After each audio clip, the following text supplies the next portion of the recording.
Friends, today we are going to do the third chapter of our geography in class 7th, our changing condition of the earth. ठीक है? Now let us begin with the chapter, our changing earth. This comes under the B part, okay? और मैं यहाँ से आपका lesson start कर रही हूँ. उसका हेडिंग है, page number is 143 and the heading is riverine features. और जो मैंने अंडरलाइन करा है वो भी आपको अंडरलाइन करना है. That is all very important. A river usually create features like river meander, oxbow lakes, floodplain, leaves, delta, etc. जो रिवर है वो रिवर मेंडर क्रिएट कर सकता है, ऑक्सबो लेक क्रिएट कर सकता है, फ्लड प्लेन क्रिएट कर सकता है, लेवी क्रिएट कर सकता है, डेल्टा क्रिएट कर सकता है. और ये क्या क्या चीज़ है अपन एक एक करके इस वाले पार्ट में पढ़ेंगे.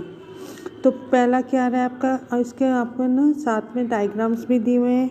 जो मिनेंडर है उसका डायग्राम आपको अपनी कॉपी में भी ड्रॉ करना है. और जो मैंने अंडरलाइन करा है that all comes under the definition. ठीक है, मैं अभी आपको और भी बता दूंगी.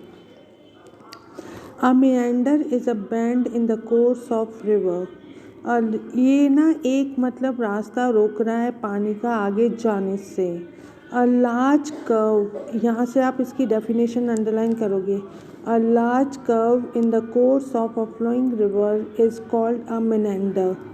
Meander can form at places where the hills begin to level down into the plains. जैसे ये कहाँ पे फॉर्म होते हैं, जब कोई पहाड़ी ख़त्म हो रही होती है और प्लेन्स के साथ मिलने वाली होती है वो जगह, तो वहाँ पे क्या क्रिएट होते हैं, मिनेंडर. जैसा कि आप इस वो डायग्राम में भी देख रहे हो. सेकंड पॉइंट आ रहा है हमारा ऑक्सबो लेक. ऑक्सबो लेक क्या होती है? An oxbow lake is a shallow U shape और C shape body of water formed when a wide meander from the main stream of a river is cut off to create a lake. ये एक oxbow lake है, एक shallow है, U shape की भी हो सकती है या सी शेप की भी हो सकती है. और ये कब फॉर्म होती है? जब जो मिनेंडर होते हैं वो ना मेन रिवर से अलग होने वाले होते हैं और एक छोटी सी लेक बनाने की कोशिश करते हैं. This landform is called an oxbow lake. इसको ऑक्सबो लेक क्यों कहा जाता है? Because of the distinctive curve shape that it has. इसके अंदर ना मतलब इसका जो शेप होता है ना, उसका जो कर्व होता है, तो उस कारण इस वो लेक को क्या नाम दिया गया है? Oxbow lake. This you can see in the diagram also. अब मैं बता रही हूँ आपको ऑक्सबो लेक की डेफिनेशन क्या है. An oxbow lake is a shallow U shaped और C shaped body of water formed when a wide meander from the main stream of the river is cut off to create a lake. ठीक है, यहाँ तक करना है आपको. अब third point आ रहा है आपका flood plains. It is a, जो मैंने अंडरलाइन करा वही होगा. It is a flat land adjacent to a stream or a river that experience occasional or periodic flooding. ये कह रहा है कि ये एक फ्लैट पीस ऑफ लैंड है जो रिवर्स के साथ कनेक्टेड है. और जब बरसातें होती हैं, जब रिवर फ्लड होता है, तो इस जगह पे भी क्या आ जाता है? फ्लड आ जाता है. The river recedes and leaves a fresh layer of top soil which is very fertile. और जब ये रिवर ओवरफ्लो होने लग जाता है तो ये अपने साथ क्या लेके जाता है? Fresh layer of top soil. और ये जो टॉप सॉइल है it is very very fertile for growing the crops. Clear everybody. अब लास्ट वो नेक्स्ट आ रहा है अपना levee. A levee is a natural और आर्टिफिशियल स्लोप एम्बार्कमेंट और a wall to regulate water levels in the river. ये levee क्या है? एक नेचुरल है, नेचुरल स्लोप है जो वो वॉल की तरह, मतलब वॉल की तरह होता है जो चारों तरफ रिवर के होता है. और वो वाटर लेवल को रिवर के अंदर ही रहता है. It is usually earthen and parallel to the course of a river. ये ना मिट्टी का बना होता है और रिवर के पैरेलल साथ बाय साथ चलता है, ताकि जब वाटर फ्लो हो तो यहाँ पे आके पानी वो क्या हो जाए, सोक हो जाए। क्लियर? इस वाले में से हमको सिर्फ एक ही डायग्राम बनाना है। वो किसका डायग्राम बनाएंगे आप? मिनेंडर का। ठीक है, चलो now coming to the next page.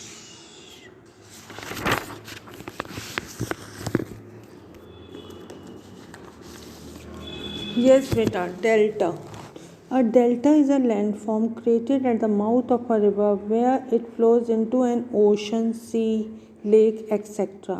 Delta है वो माउथ ऑफ द रिवर के उधर बनता है और वो पानी कहाँ पे जाता है? ओशन में या फिर सी में या फिर लेक के अंदर। Deltas are usually formed at the places where the slope of the river bed becomes too shallow before it enters the seashore and it flow loses speed। कह रहा है कि ये जनरली उस स्लोप पे होता है जहाँ पे पानी कम होता है, ठीक है, और फिर वो सी की तरफ वो मतलब सी की तरफ धीरे धीरे चलना शुरू कर देता है विद जो उसकी जो रिवर की जो पानी की स्पीड होती है वो तो बहुत तेज़ होती है, लेकिन जब ये डेल्टा फॉर्म होता है तो उसकी जो स्पीड क्या हो जाती है? बिल्कुल कम हो जाती है।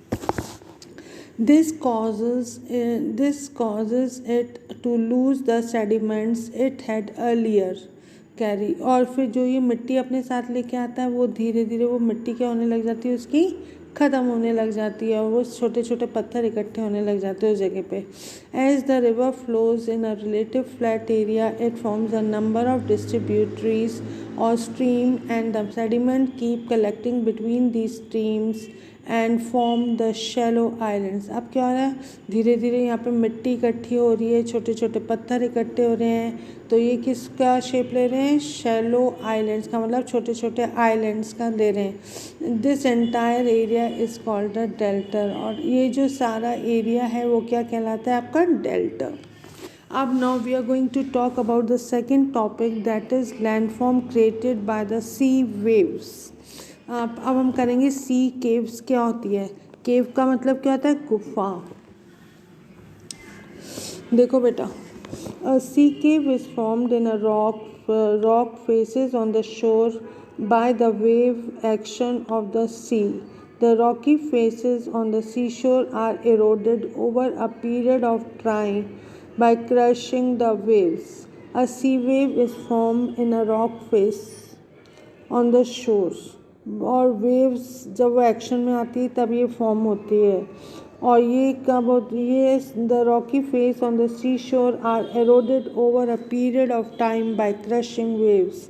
और ये ना अपने साथ छोटे छोटे पत्थर इकट्ठे करती है, साइड पे हो जाती है, वो धीरे धीरे एक किसका वो ले लेते हैं शेप, वो ले लेते हैं आपका मतलब गुफा का शेप ले लेते हैं। Sea arch. A sea arch is a natural arch or a bridge carved out of rocks by the process of erosion by wind and water।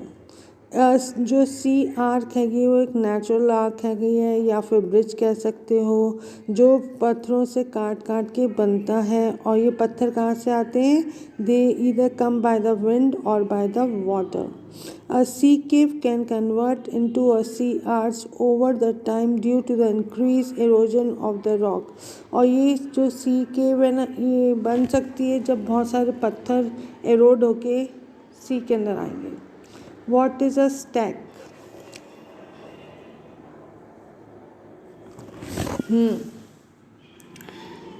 What is a stack?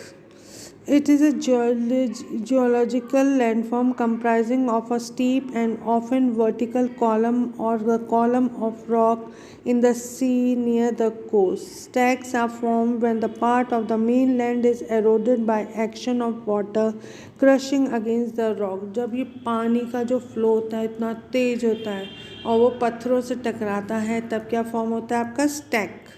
C Cliff, Cliff किसको बोलते हैं? छोटे छोटे पहाड़ों को। The sea coast rising almost vertically above the sea water is called the sea Cliff.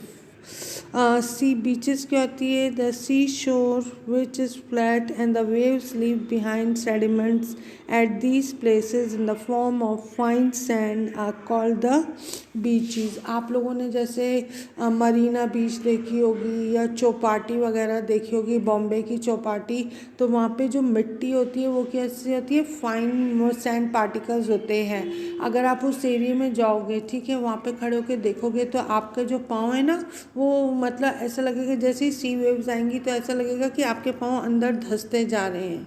ठीक है, अब अपन ने देखो पहले क्या करा था, landforms created by the sea waves. अब करेंगे अपन landforms created by the ice. Glacier, पहला है glacier. A glacier is a huge mass of ice like a frozen river moving slowly over a land surface or down a valley. In some places the amount of snowfall exceeds the amount, ये तो छोड़ो, आप तो सब ये करना। अ glacier is a huge mass of ice like a frozen river moving slowly over a land surface or down a valley. Or glaciers are merely 200 meters thick and they are equal to 60-story building. इनकी जो height है ये वो 60 story building की जितनी की height है, और जो उसकी थिकनेस है वो कितनी है आपकी? 200 मीटर्स। ओके चिल्ड्रन, तो अब मेरे को लग रहा है कि आपको अच्छे से समझ में आ रहा होगा ना, मैं आपको हिंदी प्लस इंग्लिश दोनों में आपको समझा रही हूँ। ठीक है,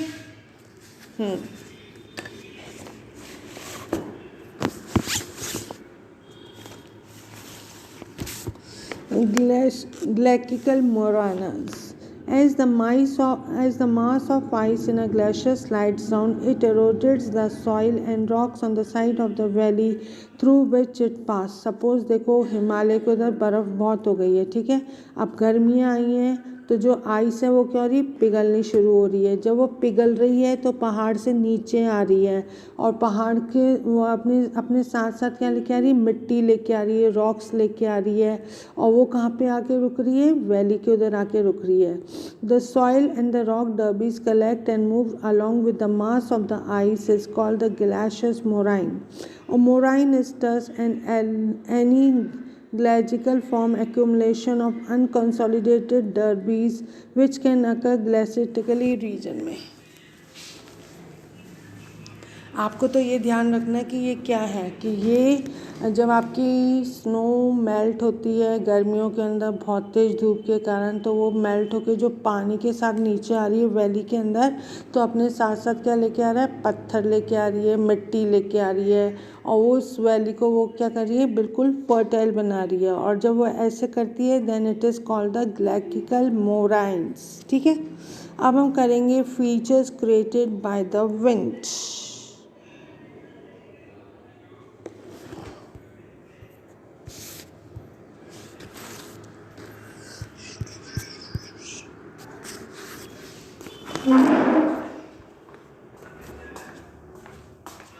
ये पेज ही नहीं हिल रहा।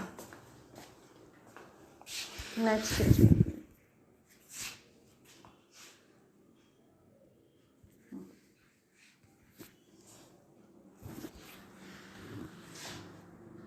अजीब सी गर्मी लग रही है।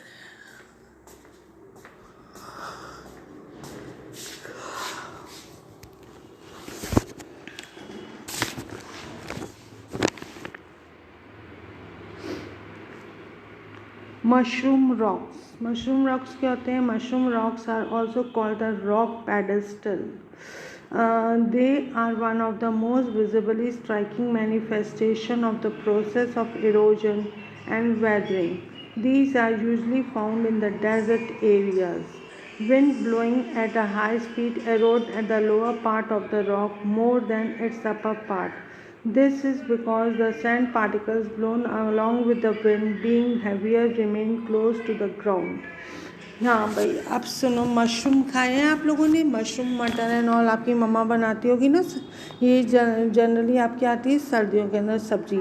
तो आप ये जो आपका पिक्चर देख रहे हो उसमें क्या दिख रहा है? Mushroom rock.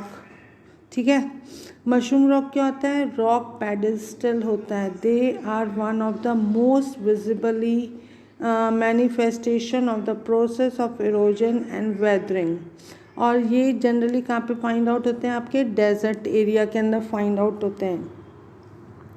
Wind blowing at the high speed, अपने साथ जो lower part of the rock है उसको खींचती हुई लेके चली जाती है। दिस इज़ बिकॉज वो क्यों ऐसा कर पाती है, क्योंकि वो किससे बना होता है, आपका सैंड पार्टिकल से बना होता है और विंड उसको ईजिली कैरी कर सकती है। फिर उसके बाद क्या है, as the sand laden wind pass along the rocks the sand particles eroded the rock closer to the ground while the upper portion is not affected so much. This gives the rocks a shape of mushroom-like shape.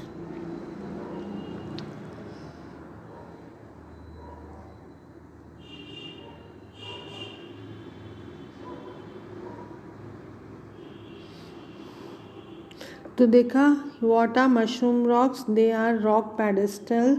They are one of the most visible manifestation of process of erosion and weathering. और ये generally कहाँ पे find out होते हैं, in the desert area.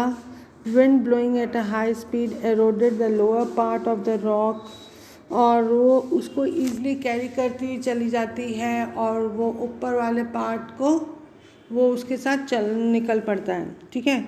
और ये इसलिए हो सकता है क्योंकि ये जो सैंड पार्टिकल्स है ये विंड मतलब उसको ग्राउंड से खींचती हुई लेके चली जाती है। The sand particles eroded the rock closer to the ground while the upper portion is not much affected. This gives the rock a shape of mushroom.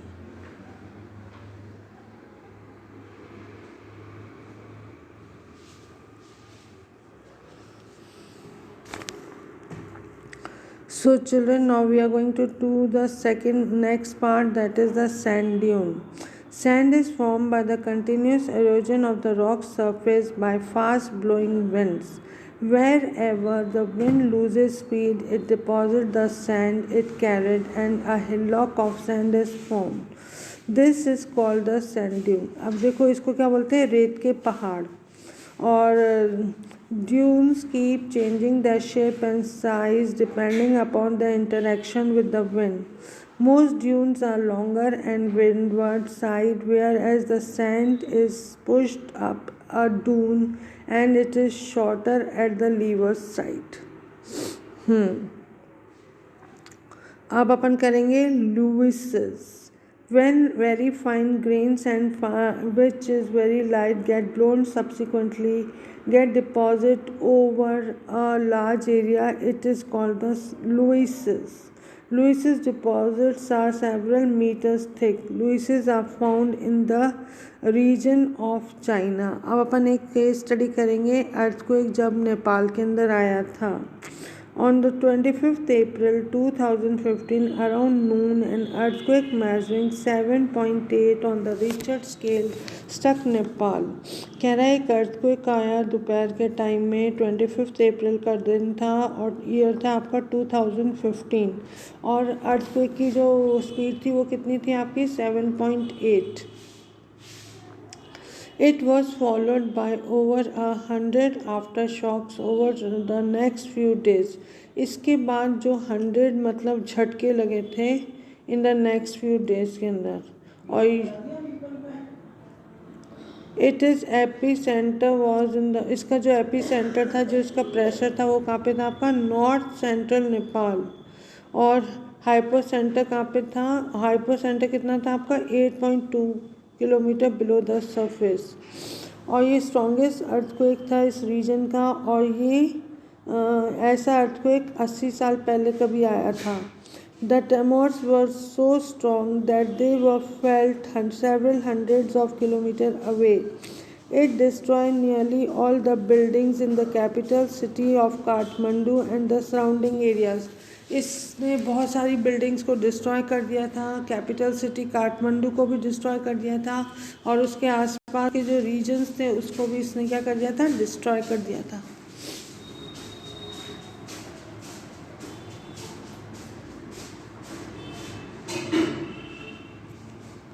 People were rendered homeless and cut off from the rest of the world as all the roads and even the airports were damaged. अब जो people थे वो homeless हो गए थे क्योंकि उनके घर डिस्ट्रॉय हो चुके थे, वो अपने आप को उन्होंने कट ऑफ कर लिया था वर्ल्ड से, और वो जो इतने भी एयरपोर्ट थे वो सब क्या हो चुके थे, डैमेज हो चुके थे। It triggered huge landslides and avalanches in the Himalayas, और ये बहुत बड़े बड़ी लैंडस्लाइड्स होने लग गई। इसके कारण 9,000 जो पीपल थे वो मर चुके थे और 20,000 पीपल थे उनको बहुत सारी इंजरीज हुई थी। ठीक है, 17 days लेटर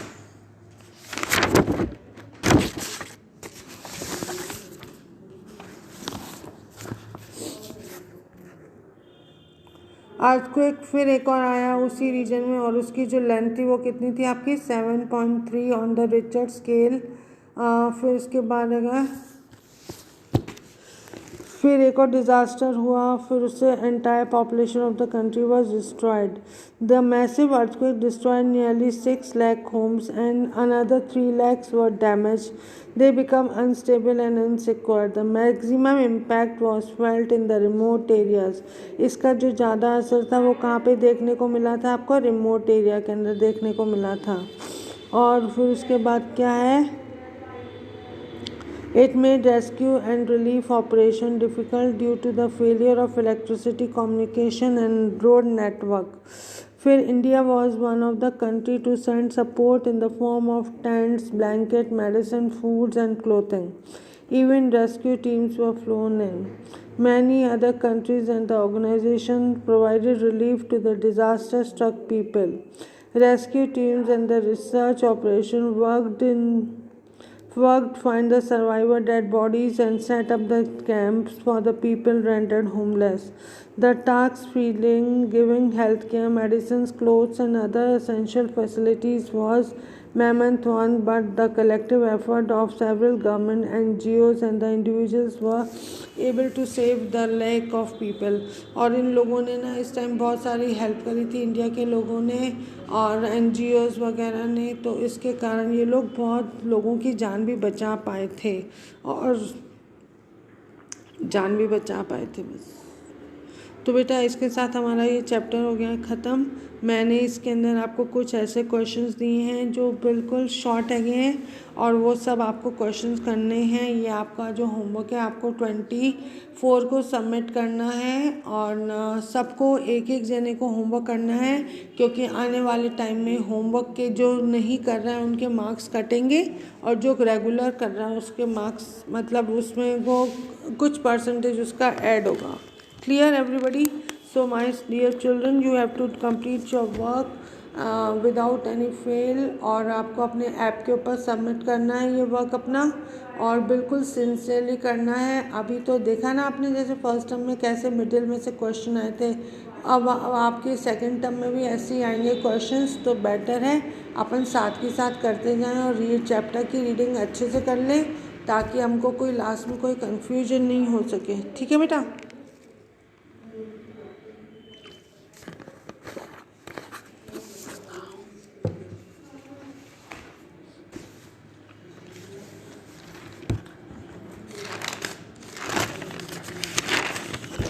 तो बेटा अब मैं आपको ना होमवर्क वाला पार्ट बता रही हूँ। मैंने कुछ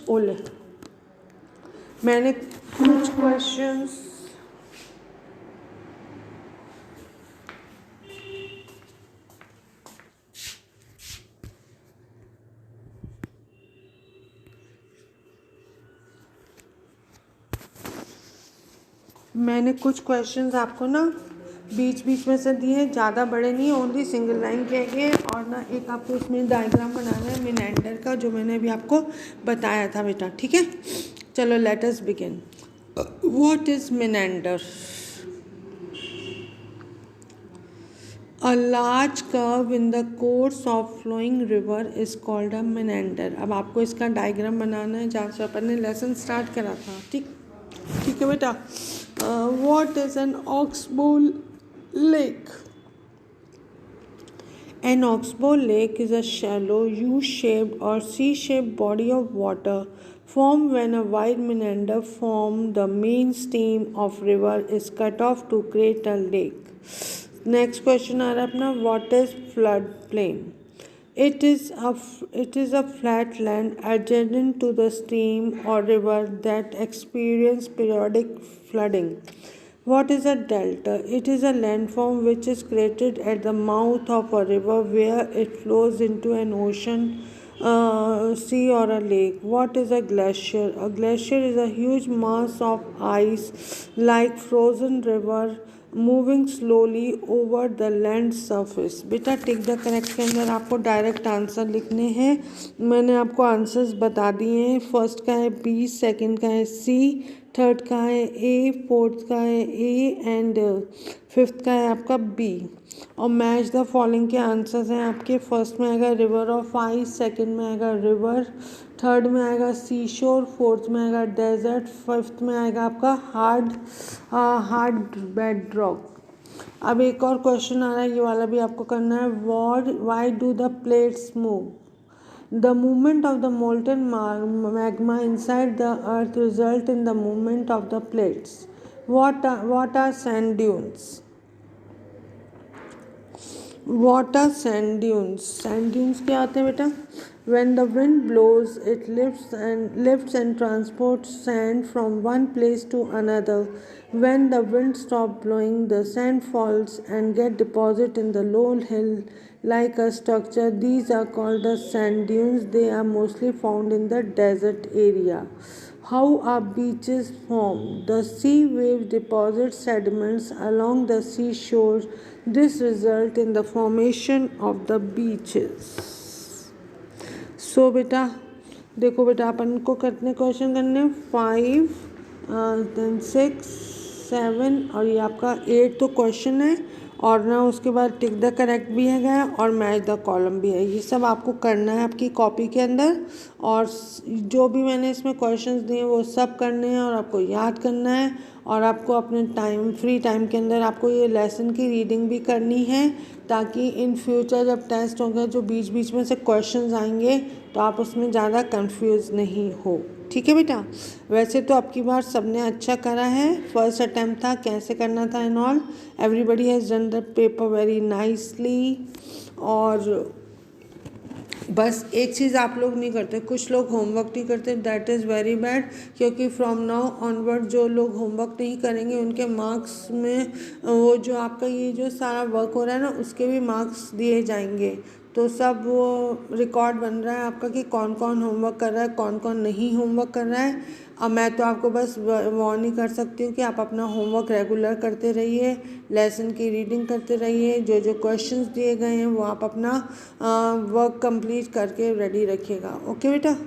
और उसके बाद ना रीड द चैप्टर, क्योंकि अभी आपके पास सबके पास टाइम है तो you can read the chapter. और कई बार अपन जो अभी पढ़ रहे होते हैं फिर एकदम अपन को स्ट्राइक करता है तो एग्ज़ाम में तो अपन को एकदम आ जाता है। ठीक है? तो इसलिए better not to waste any time, utilize your time. First of all you have to finish your work and you have to submit your homework on 24th. I have given you certain extra question in this part of my homework. Everybody has to complete it, learn it nicely and read the chapter nicely. एक आपको question अभी मैंने बोला है कि आपको draw करना है मिनेंडर। जहाँ पे अभी अपन ने ये चैप्टर पढ़ा था उधर एक साइड पे डायग्राम था, वहाँ पे मैंने ऊपर ड्रॉ भी लिखा हुआ है, आप देख लेना। ठीक है बेटा? और उसके अलावा सबको अपना वर्क कंप्लीट करना है टाइम पे, ऐप के ऊपर सबमिट करना है। और को अगर फ्री टाइम हो तो आपको रीडिंग भी करनी है इस चैप्टर की। समझ में आ गया एवरीबडी? ओके चलो अब मैं कहूँ अभी आप मुझको बता दो किस किस को समझ में नहीं आया। वैसे तो मैंने अपनी तरफ से हिंदी और इंग्लिश दोनों में समझा दिया है, आपको कोई प्रॉब्लम नहीं आएगी, लेकिन अगर फिर भी आएगी तो you let me know. Okay बेटा? और homework try to complete it on time and everybody has to do the homework very nicely and neatly. जो बोला जा रहा है डायग्राम ड्रॉ करने के लिए वो आपको करना है, रीड द चैप्टर करना है एंड कंप्लीट योर वर्क। ठीक है बेटा?